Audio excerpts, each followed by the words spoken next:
Oh, nice of you to finally show up. Well, I've read it twice, and every single time I read it, it doesn't improve. I think you just gotta give it another chance. Read it out loud with me.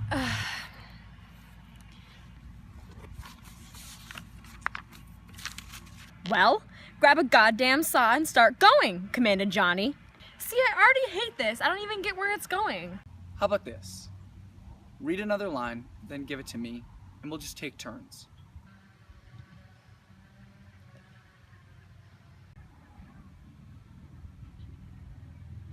Anthony tried to retrace what had just happened as his body droned through the process of picking up a hacksaw and beginning to cut the arm of none other than Dr. James E. Livingston, who had just been alive less than 10 minutes ago. And less than 10 minutes ago, he had no suspicion at all that the men he had borrowed money from months earlier would forcefully enter his home on a Thursday night at 10:30 p.m. He also didn't think they'd beat him with a wooden baseball bat and shoot him in the torso, neck, and face nearly 20 times until they were absolutely certain that he would never fill his lungs with oxygen again. But that is precisely what happened, and it's precisely why Anthony Lovini, Johnny Gorilla Francesi... Are you stupid? Can you even read? Give me the book. book. I got this. And Michael Leone were now taking his corpse apart, preparing to bury different parts all over upstate New York, certain that the crime would never be solved.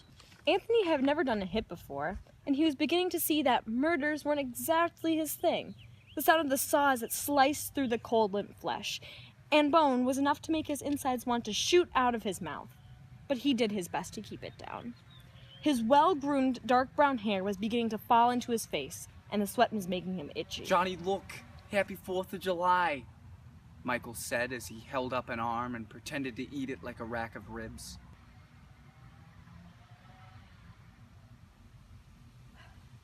Anthony couldn't even look at it. He just didn't see the humor. He also thought to himself as he sawed away, why did this man have to die? Was killing him absolutely necessary? What was the point of all this destruction? It was all for a little bit of money. He could feel the saliva rushing to his mouth with the nausea, and he knew he could vomit at any moment, not necessarily out of physical disgust, but also disgust with his profession. He held up enough to keep working, thinking of his mom and dad, and his mother's immaculate Italian cooking. His father's working class attitude, which had raised Anthony to never ever want to be anything like the man. He thought of his younger sister, and the times he stole groceries week after week just to keep her and her family on their feet so they could pay their rent. It had made him feel like a man at the time, and he was captured by the allure of all the money and class associated with the relatively new mob style he was now acquiring. It's mob lifestyle. Mob lifestyle he was acquiring.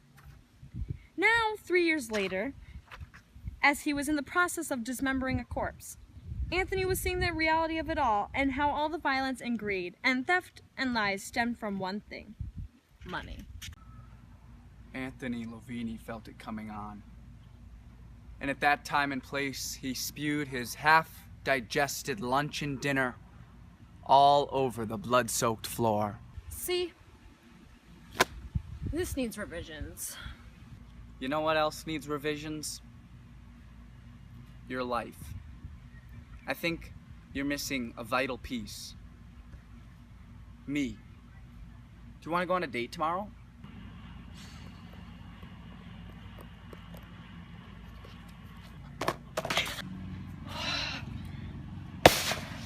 Your life needs revisions. Saturday at 6?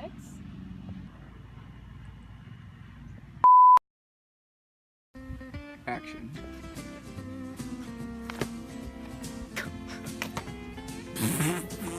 What?